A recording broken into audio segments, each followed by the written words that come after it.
Hello and welcome back to my channel. If you are new here, my name is Edith and I like to read books and yap about them to you guys.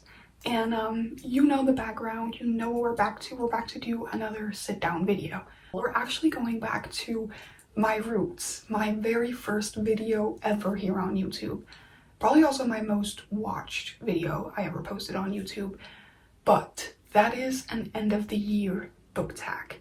Without further ado, let's just get into the end of the year book tag. Also, I'm going to link, I think, Destiny Sitwell's video down below, because all the questions are from her, and I'm pretty sure she started this trend. Don't come for me if that's wrong, but I think I said the same thing in my other end of the year book tag and mentioned the same video. So that's what we're doing, and that's where I have the questions from. The first question is, what is the most disappointing read of the year? And I actually had a really hard time finding out an answer for this, because I feel like I read a lot of great books this year. I DNF'd a few books, but none of them were books that I went into with high expectations. And I feel like that's the only reason you really get disappointed in a book, is if you went into it with high expectations. But I did decide to mention Lights Off by Nevessa Allen, I think, which, if you haven't heard about this, it has been all the rave on BookTok. People were like, even if you don't like dark romance, you're gonna like this. It's more funny, it's all this. I think I got halfway through before I had to DNF it, and I couldn't tell you specifically what about the book it was. I just didn't enjoy it at all. And I borrowed it from a friend and everything who loves it, and I was so sad that I did not love it. But I didn't. So, probably the most disappointing, because it's one of like the books of the year that I feel like had a bunch of hype that I read and didn't like, if that makes any sense. Then we have what was an underdog, and I feel like for me, for underdog, it's just like underhyped or like not talked about at all, but I read it and loved it. And I decided to go with Release by Patrick Ness. I could have gone with more books, but I think I'm trying to keep it as low as possible in this video. This book, as you can see on like the way it's doing right now, is old. I'm pretty sure I got this from my mom, or maybe it was like a used book when I got it years ago. And I finally read it this year, and I'm so angry I didn't read it beforehand. So this is your like PSA to go read this. I think I did an entire book review on TikTok, and I only do that specifically with books that I never see on TikTok that I read and loved. And I loved this book. It was just lyrically, it was really great writing, and it was a really heartwarming story. You do have to get a little bit into it before anything starts to make sense. Because I tried to read this once and gave up a little bit into it because it made no sense.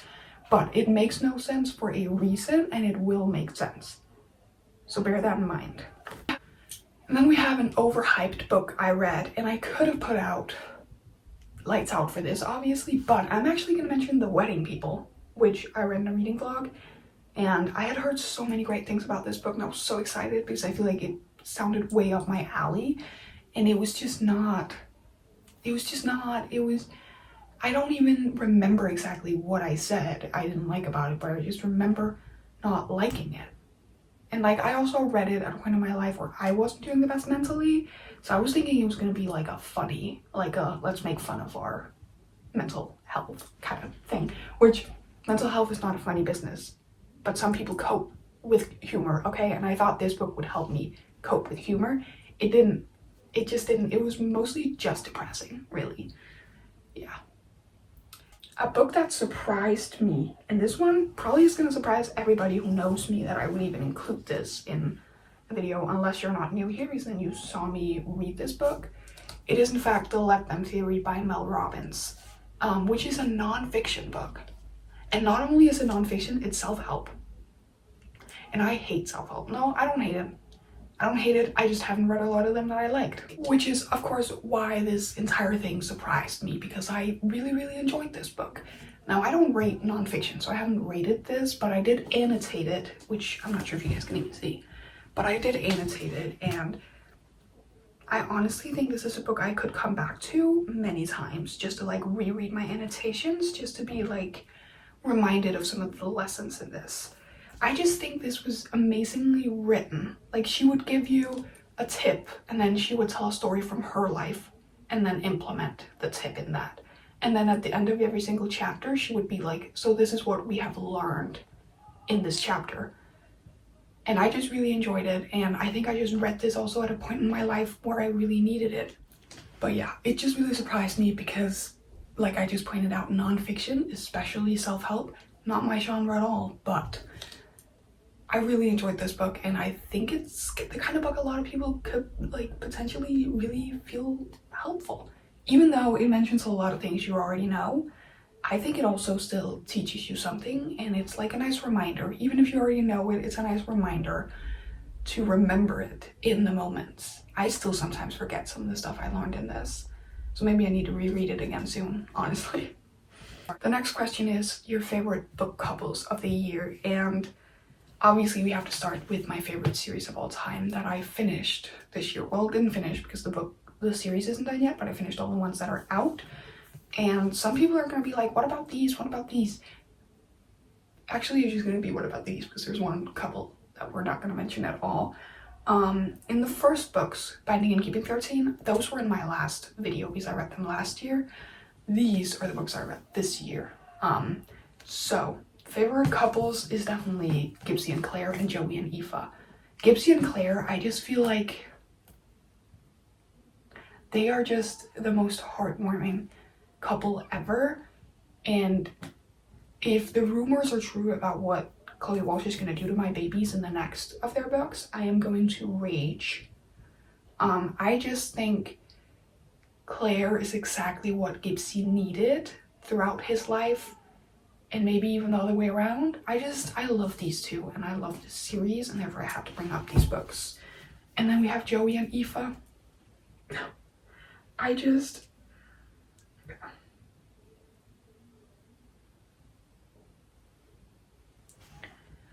While Claire and Gypsy gave the whole wholesome, heartwarming couple vibe, not that their book isn't sad or their story or anything, Joey and Aoife, however, this is the kind of couple that could survive anything thrown at them, because they have survived anything thrown at them.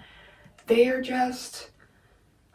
make each other better. She makes him better. And I'm gonna get more into Joey specifically at the next question, but I just think that love like this, it's like a once in a lifetime. Actually, you're lucky if you get a love like this in your lifetime. And I will never get over these books, this series, this couple, anything. And then maybe a little bit surprising, we have Atmosphere by Taylor Jenkins Reid. Actually, we were talking about the couples. We have Joan and Vanessa from Atmosphere by Taylor Jenkins Reid. This was probably one of my favorite books this year. I haven't finished my my little bracket of favorite books this year, but this is a, like, so far top 2 contender.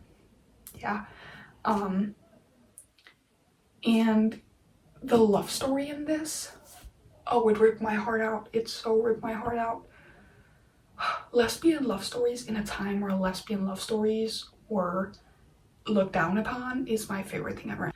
But this is again the kind of thing where it's like they have a lot of odds against them, and somehow they still connect to the deepest levels ever.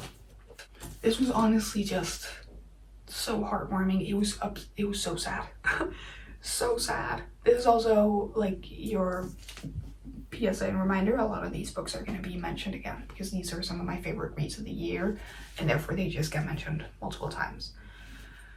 All right, next question is your favorite main characters of the year, and here we're going to go a little bit back again. I feel like it's always like this. The characters in the main couples are oftentimes my favorite characters. Gypsy. I mean, I loved him from Binding 13. I always loved the sarcastic side character, and then I love when the sarcastic side character gets his own book, and it is just heart-wrenching. And I know a lot of people didn't like this book as much as the rest of the series. I will agree that I think Gypsy deserved better in the book, like, deserved a little bit of a better book, but that's just because I wanted this to be a 5-star, and it wasn't completely a 5-star. But Gypsy means everything to me, and I will beat down every single person who ever tries to hurt him ever again. And then of course, Joey, like I said 2 seconds ago, I was gonna come back to him. I just think Joey is one of the strongest characters ever. The fact that he's even still alive, which I know he's not, that wasn't a spoiler, I'm not telling you he dies. I am just saying he's not like a real living person. But how this man survived the shit he has been pulled through, the genetic stuff he has been given. He was born into crap, and yet he somehow pulled himself up and became so much better than he ever feared he would be. Or that didn't make any sense, but I'm so proud of him. And yeah, that's mainly like the thing with these specific books. It's just you get so connected to the characters and it makes you feel like they're your family, and I will never be more proud of a character than I will be of Joey fucking Lynch. And then we're, again, going some surprising ways. Nikolai from King of Scars, and I recently read this book. It is not like a top book of mine. Nikolai, however, again, sarcastic side character gets his own book. If you don't know, Nikolai is in the Shadow and Bone and maybe also the Six of Crows books. He's from that universe, and I know he's in the Shadow and Bone series, and I loved him in those books. He might be like top book boyfriend, and I haven't even really gotten to like the romance side plot in this series. I think the next book might have more of that, but it is, yeah. He's funny, he's charming, he's respectful in like the best way possible. And what more can you want in a main character? And then, completely unrelated, but I feel like I need to include a woman. And my favorite woman of this year is Ferengi from The Women. Again, we have a female main character that has been through so much and somehow handled it with more grace than I think a lot of people would. I think we need to give her a like round of applause or something, because I will never understand any of this. I just feel like I always said it when I read this book, what made this for me was the female friendship, and she was kind of like the center point in that part. And then again, strong female main character. I will never not love that. Yeah, I loved her, and I can't wait to read more Kristen Hanna next year. Then we have a new favorite author I discovered, and I didn't even have to think about this. Matthew Mercer. Yeah, I haven't rated any of his book 5 stars, but I will in fact be reading every single thing he writes. He writes horror, or like slasher horror. I posted like a TikTok of going through them. I mentioned him a lot in my horror thriller recommendations at the start of October.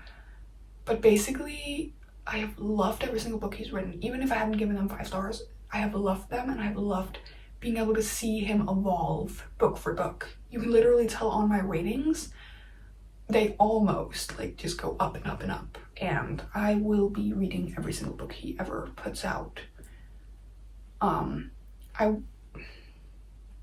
If I had to pick one book by him to recommend you, I would say The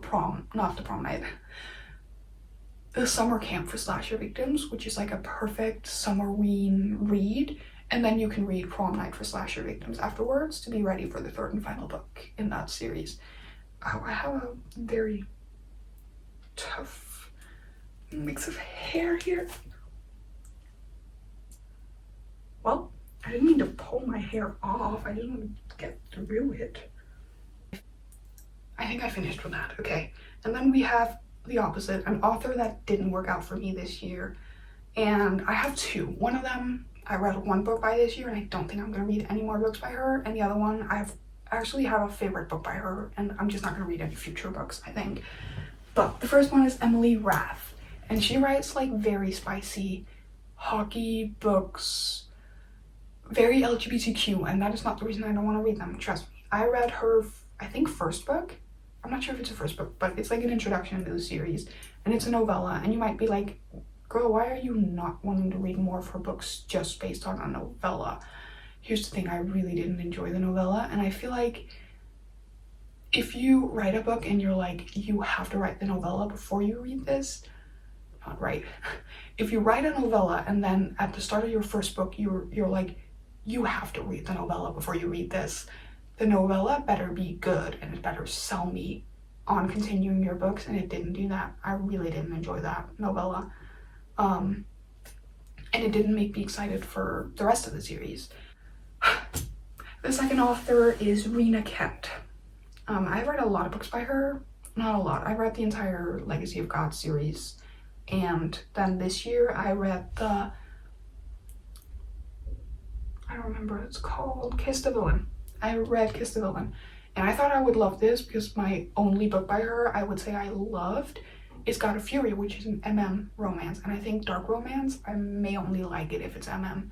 But this book, I just didn't love it. I didn't love it, and I have no reason to keep reading her books. I think me and dark romance might be done for this year. Then we had What is the Happiest Book You Read This Year? And when I tell you this took me a fat minute to find anything, it did. I love a sad book. But I came up with the When in Rome series, and I think I have reading vlogs for all 3 of these. These in February for a reading romance for a week vlog, and then this I read in my like going to a cabin for a weekend vlog.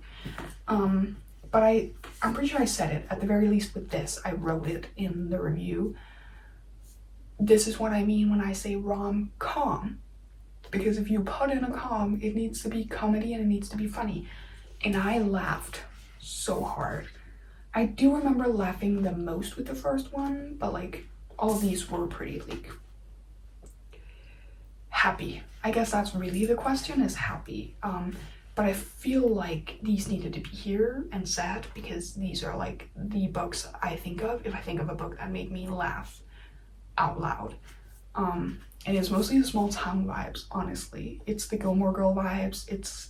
It's the funniness of a small town meddling in every single thing. So I love these, and I'm so ready for the last book in the series. They also just look happy when you look at them together because they're so colorful. And then the other way around, the saddest book I read this year. And a lot of these have already been mentioned, but I couldn't go through this question without mentioning them again. But for this question, we have Atmosphere. I was dying. I was reading this at a friend's house, and I'm bad at crying in front of people, so I was trying my damnedest not to cry, and I just couldn't. Yeah, very heartwarming, touching, extremely upsetting towards the end. Redeeming Six, I kind of think we've already been over this. Joey and Aoife, their connection plus everything Joey goes through and that is thrown at him in this book, and him somehow rising up towards the end. I think in my review I put it the best. This book broke my heart and then tried to put it back together with like tape and stuff, and it didn't completely fix it. And then we have Sunrise on the Reaping. Oh, you guys have no idea the pain I went through this book. That's a lie. If you watched my reading vlog of it, you will know. I'm pretty sure that was in April of me reading new releases that I read this. And this is, along with Atmosphere, I think my top 2 contenders of the year. And they were both read. No, they were read a little bit apart. My foot is asleep. Basically, this is the newest Hunger Games book, and I cried so hard. I love Haymitch, and having to watch him go through all of this stuff, horrible, terrible. Why did we need to do that, Susan Collins? Why? No, I did love this. I really did. And then we have the most frustrating book I read this year, Summer in the City by Alex Astor. Now, I loved this book, do not get me wrong, but I was thinking, frustrating, how do I put that? Which book do I choose? And I was like, yeah, the book I've been the most angry at was probably this. If you saw the reading vlog, you will know. I was loving this book. I was like about to be like, wow, this is gonna be a 5-star read. This is, again, a rom-com. calm.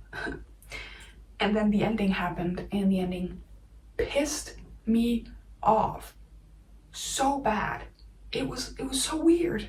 It was everything about it was so weird. Even now talking about it, this is why I put it at the most frustrating, because I'm getting angry. Also, can we talk about the color changing whatever is going on here?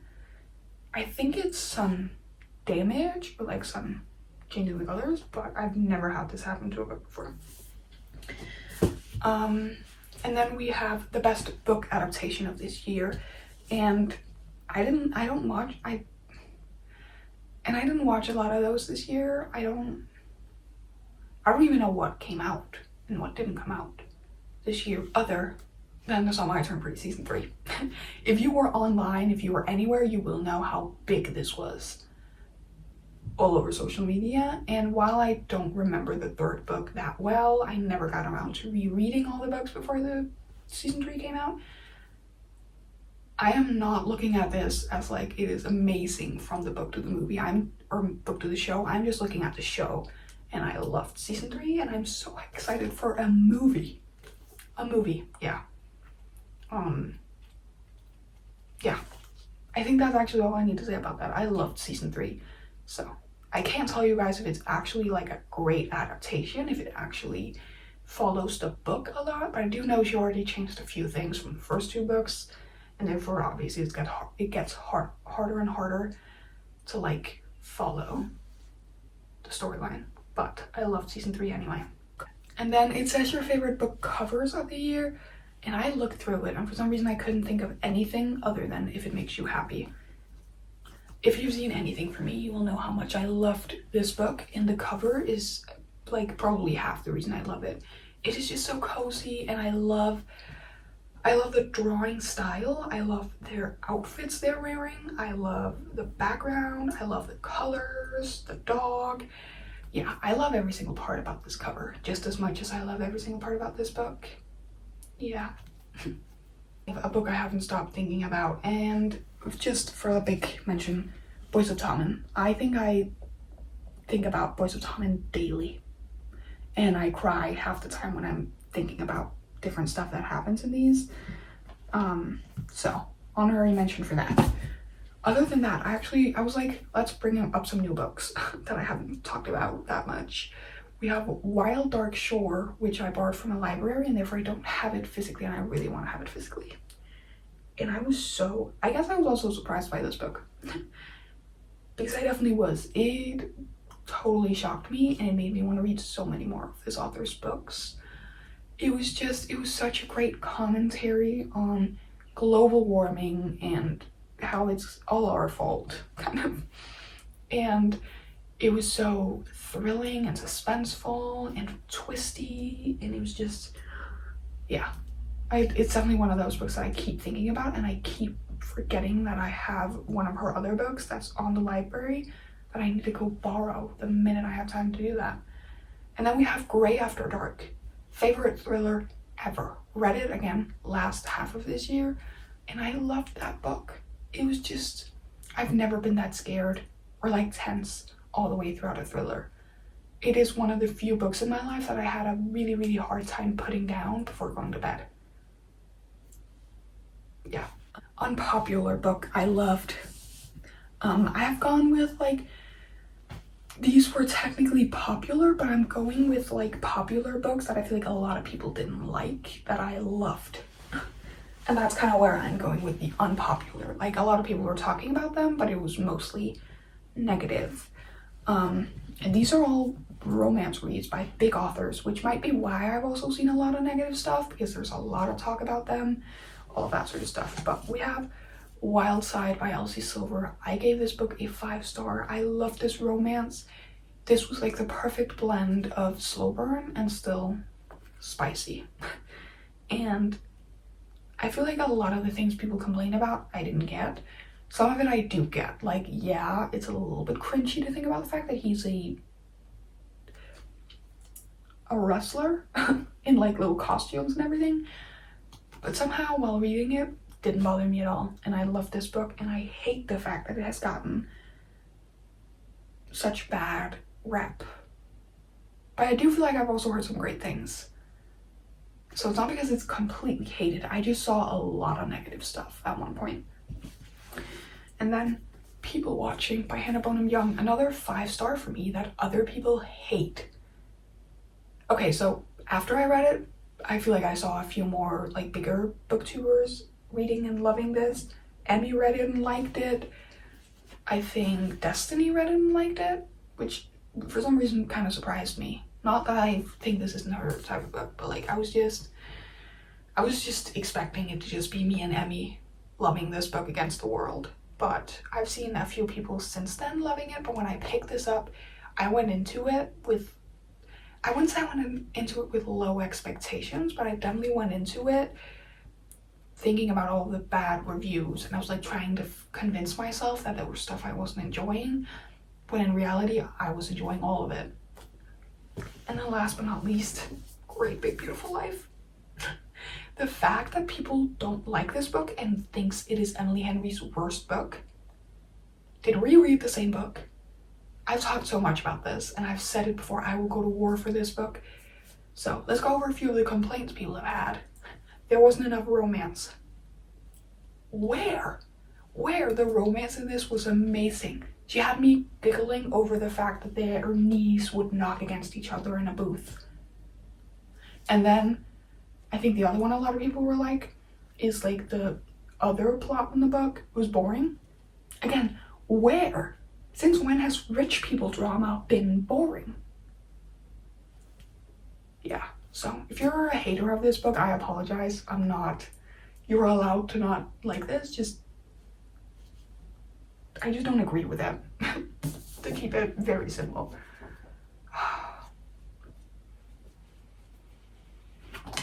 I love it.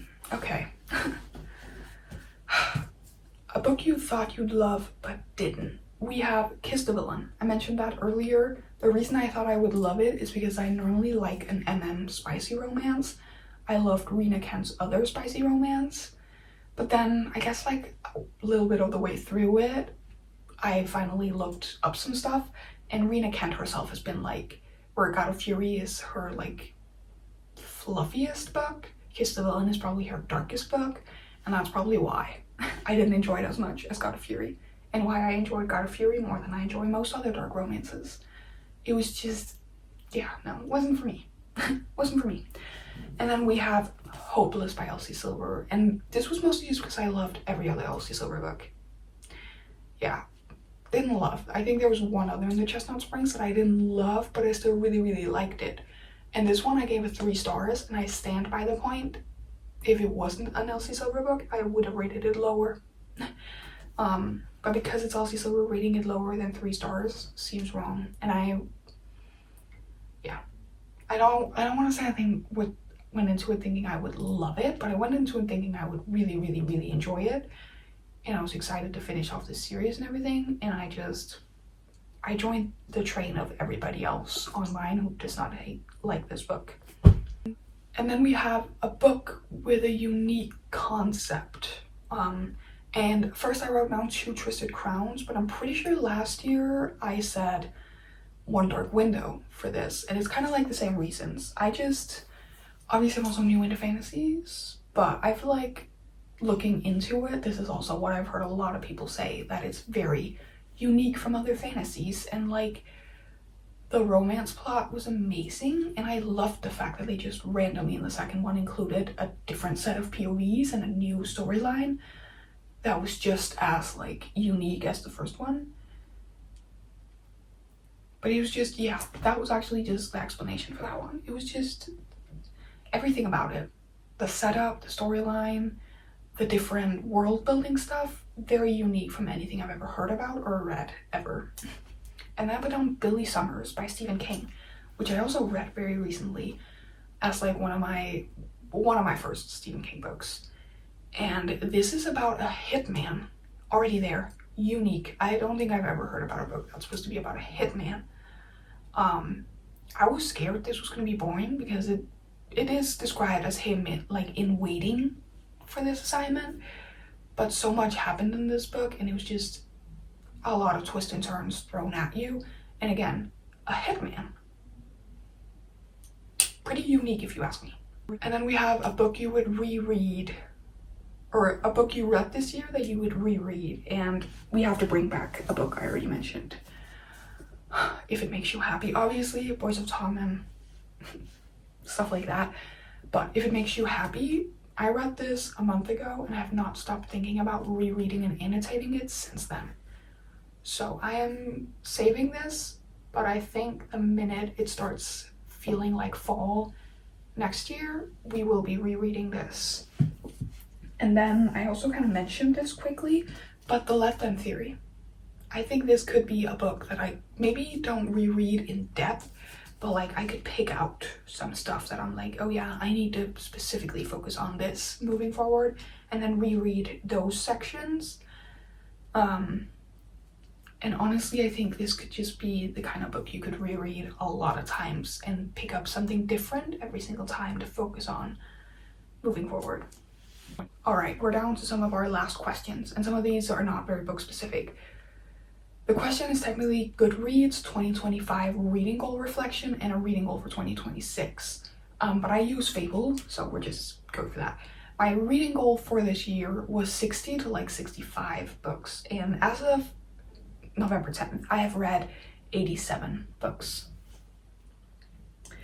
I am low-key scheming to try and see if I can get to 100. Just because I think it'd be cool if I at one point in my life could be like, yeah, I once read 100 books in a month.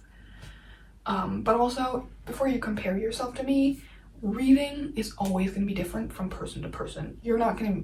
I would never, and I'm probably never again going to read 100 books in a year. Don't even know if I'm going to do it this year. I'm not going to like rush through a bunch of books. I just want to read normally and see if I get there or how close I get to it. But I succeeded my reading goal. I kind of did my reading goal from last year, like from how many books I read last year. And then I didn't have a job for most of the year. So again, take that into account. I have not had a job throughout this year or anything else to do than reading and looking for jobs. So I spent a lot of this year reading that I wouldn't have spent otherwise. And that's why I exceeded the goal with this many books.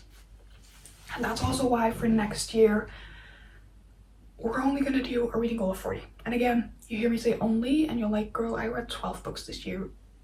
This is for me personally. Good for you that you read 12 books. Some people don't even read or like were unfortunate enough to be in a year-long reading slump. So like if you read one book, good on you. That's not what I mean when I say only for me. We're putting it on 40 books because I want to be able to like read longer books. I want to be able to take my time with some books. I have some stuff I'm going to be doing. Hopefully I'm going to be working throughout the year. I'm going to be going back to school possibly for the year. So I toned it down a lot. And like worst case scenario, you can always move your goal up if you succeeded. And like a reading goal is just a fun little thing, and I wanted it to be a fun thing for next year without any pressure or anything. All right, we have two more questions. Okay. A book you wish you got to this year. And here I have 2 books that I had on my 2025 TBR. And you might be like, you could still read them. No, I can't. No, I can't. I have moved them over to my 2026 TBR. And there's one book, I might as well get it out there. There's one book that I mentioned a lot in my last one of these videos that I really wanted to read this year, and that was Magnolia Parks. I haven't read it, but I'm also not mentioning it as a book I want to read next year, or that I'm like sad I didn't get to this year. In case you're like, why? Look up Jessa Hastings anywhere right now, honestly. TikTok, online, Twitter, X, whatever it's called, Reddit, and you'll find out why. And for the same reasons, I will still be reading the books, won't be buying the rest of the series, and if I don't like them, I'll only be keeping the first book because there's a message from my grandmother in there. But I don't want to give her a platform, which I know I'm doing by mentioning her in this video, but it's just in case you're seeing this video and you've been here since the last one I did, I just wanted to like mention that really quickly, that it's still on the list of books I want to read, but I won't be filming it and I won't be mentioning it in any videos anywhere. But the 2 books that I do really want to read and that I'm sad that I didn't get to read this year is How to Make Friends with the Dark and The Nightingale. Like I said, both of these were on my 2025 TBR and they haven't gotten read, and I'm not going to read them in the last months, but I have put them on my next year's TBR and will be like prioritizing them that year. I think I read The Women and it was so great, but it was also so heart-wrenching that moving on scared me, and I'm scared that this is going to be like a heavy book that's going to take me a while, but I've also seen a lot of people say that they got through this so fast, which makes me excited about it. And then this one, I tried it at the start of November and the first pages just didn't give me like a I really want to read that right now type of vibes. And I know this is going to be sad, I know it's a thick book, but I do really want to read it, so I have read at least the 3 of her books that I own physically. And I love this author, so therefore I do want to keep reading her books. The last question is, what will you prioritize in your 2026 reading year? Overall goals, kind of based on saving money. I am, from now, going on a reading or like a book buying ban until I have my physical TBR down to 20 books. Now, I'm probably going to get books for Christmas. So once Christmas is over and the year starts, I'm going to do a recount of my entire physical TBR. And then once that number gets down to 20, I can buy books again. And there's one minus on this. If it's for a series, I know the Boys of Tommen books, I can buy the next book in that series because I also want to focus on finishing series. And therefore I need to be able to like go out and buy the next book in a series. But those are kind of my 2 main focuses, is like getting through my physical TBR, reading some of all of these books that I haven't read yet, because they're just gonna sit there if I don't read them, and the longer I push them, the less the chance are that I will read them. And then we have finishing series, because I am too great at starting series and then not finishing them. And then I keep thinking about new series I want to start, but I don't want to start them because I don't want to be in the middle of even more series. So I actually also wrote down that one of my goals is to finish 5 of my current series before I get to start a new one. Which, those are kind of like my top goals apart from my reading goal. With that said, that is all for my end of the year reading tag for 2025. And I think I'm going to post this, so this kind of concludes the 2025 like year of content. But I will of course see you guys next year. I'll see you guys in a week for a beginning of the year book tag. And I hope you guys enjoyed. I hope some of you guys may have been here throughout a lot of the year. If you're new here, join me and like follow my journey for the next year. I've officially been posting for a year, about a year when this video gets posted, and I have enjoyed it so much. So thank you so much for watching. If you enjoyed it, don't forget to give it a like, comment your favorite read of the year, subscribe, turn on your bell notifications so you get notified every single time I post a new video, and I will see you all in 2026. Bye.